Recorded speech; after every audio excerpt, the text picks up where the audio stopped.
ఇలాంటి దళిత లీడర్ల ఉద్యమకారుల దీంట్లో కానీ గడిచిన ప్రభుత్వ హయాంలో జరిగిన అరాచకాల విషయంలో చాలా ఆవేదన ఆవేశం చాలా ఉన్నాయి.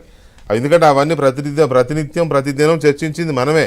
అదే బాలకోటయ్య, అదే వెంకటకృష్ణ, అదే జీవీ రెడ్డి, అదే లక్ష్మణ్, అదే జడ్జి రామకృష్ణ మనమే కదా చర్చించాం. కాబట్టి కాకపోతే దాని ఆవేశం పాళ్ళు కొంచెం ఎక్కువ తక్కువగా ఉంటాయి. జరిగిందని కొంచెం క్యాచప్ చేయని దయచేసి అర్థం చేసుకో. ఇది అట్లా కాదులే. మీరు అంటే మనం ఇక్కడ ఎవరు మాట్లాడినా కూడా ఒక దీంట్లో వెళ్తూ ఉంటాం. అంటే మీరు కాస్త బాలకోట రెడ్డిని కాదు అనేది కొంచెం జీవీ రెడ్డి గారు కొంత బాధ అనిపించినట్టుంది. పట్టించుకోవాల్సిన అయితే అందరూ అలా ఉండరు కదా. రెడ్లైనంత మాత్రం అందరూ అలా ఉంటారా బాలకోటయ్య గారు? అట్లా మేము కలిసి పోరాటం చేసిన వాళ్ళమే. ఆయన ప్రభుత్వంలో ఉంది కాబట్టి చెప్తున్నాం. ఆయన మా పార్టీకి ఒక పాలసీ ఉంది. ప్రతిపక్షంలో ఉన్నప్పుడు పోరాటాల విధానం వేరు, అధికారంలోకి వచ్చిన తర్వాత ఒక రకంగా ఉంటుంది. దాని అర్థము వదిలేస్తామనో లేకపోతే కాదు. రాష్ట్ర ప్రజలందరికీ తెలుసు చంద్రబాబు నాయుడు గారి పాలసీ ఎలా ఉంటుంది. వ్యక్తిగతంగా కక్షలో పోయే వ్యక్తి కాదు, తొందరపడి అనే వ్యక్తి కాదు, నోరు జారడు, తొందరపడి నేను చెప్తున్నా తొందరపడి చర్యలు చేసుకోడు, అట్టని వదలడు. ఏదైనా చంద్రబాబు నాయుడు గారు ఎందుకు సార్ ఈ డిబేట్ లో మీరు మాట్లాడండి, ఆయన బాగానే ఉండవు. ప్రభుత్వ అధినేత ఆయనే కదండి. ఇక్కడ మనం తీసుకోవాల్సింది ఆయనే కదా. జీవీ రెడ్డి బాలకోట గారు మీరు ఎందుకో ఇవాళ కొంచెం ఆవేశంగా ఉన్నారా లేకపోతే కసిగా ఉన్నారో నాకు అర్థం కావట్లేదు. కానీ ఒకటి ఇప్పుడు పార్టీ అభిప్రాయం ప్రకారం ఆయన చెప్తాడు. కానీ జీవీ రెడ్డి అయినా లేదా ఇంకో పార్టీ నాయకుడైనా అధికారి ఆ నిర్ణయం తీసుకోవాల్సింది ఎవరు? పార్టీ అధినేత, ముఖ్యమంత్రి కదా. కాబట్టి మా చంద్రబాబు నాయుడు గారు తొందరపడే మనిషి కాదు, అందరికీ తెలుసు. ఆయన చెప్తాము.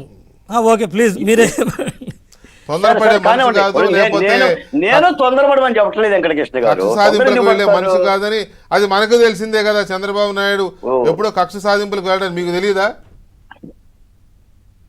మనం మాత్రం ఎందుకంటాం వెంకటకృష్ణ గారు? తొందరపడమని అంటామా, కక్ష సాధింపు అంటామా? అదే నేననేది అదే. కాకపోతే there is a difference between Chandrababu Naidu and Jaganmohan Reddy, అది తెలిసిందే కదా. ఇది మా పార్టీ లైన్. ఎందుకు నేనేమన్నా అంటే ఇప్పుడు సరే మీరు వదిలేయమన్నారు కాబట్టి వ్యక్తిగత అంశాన్ని వదిలేస్తున్నాను. ఇది మా పార్టీ లేను. ఒక పార్టీ అధికార ప్రతినిధిగా ఇప్పుడు నేను ఏది మాట్లాడినా కూడా అది పార్టీ మీద ఉంటుంది. ఒకటి.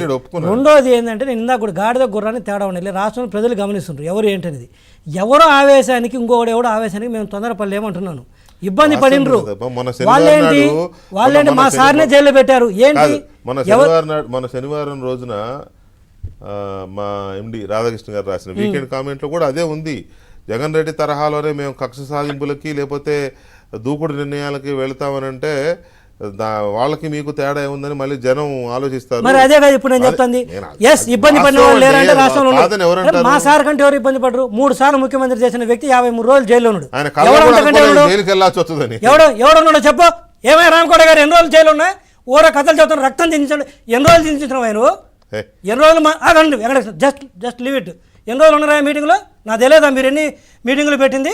రైతు ఉద్యమం ముసుగులు వచ్చింది తెలియదా మాకు? ఏం చెప్తారండి? ఊరక ఎవరికంటే ఎక్కువ కష్టపడిందండి రాష్ట్రంలో. ఎవరి ఆస్తులు పోగొట్టుకోలేదండి, ఎవడి మీద కేసులు లేవండి, ఎవడి మీద కేసులు లేవండి, ఎవడి మీద కేసులు లేవు, ఎవడి ఇబ్బంది పడలేదు, ఎవడి ఇబ్బంది పడలేదు, ఎవడి మీద కేసులు లేవు. మొక్కల మీద ఒకటైతే వాస్తవం అండి. జగన్మోహన్ రెడ్డి గారి వెంకటకృష్ణ గారు ఒక మాట, దీని ఆవేశం అంటారు, దీని ఆవేశం అంటారు వెంకటకృష్ణ గారు. ఎవడి మీద కేసులు లేవు, ఎవడి మీద కేసులు లేవు. రోజు మా వెంకటకృష్ణ గారు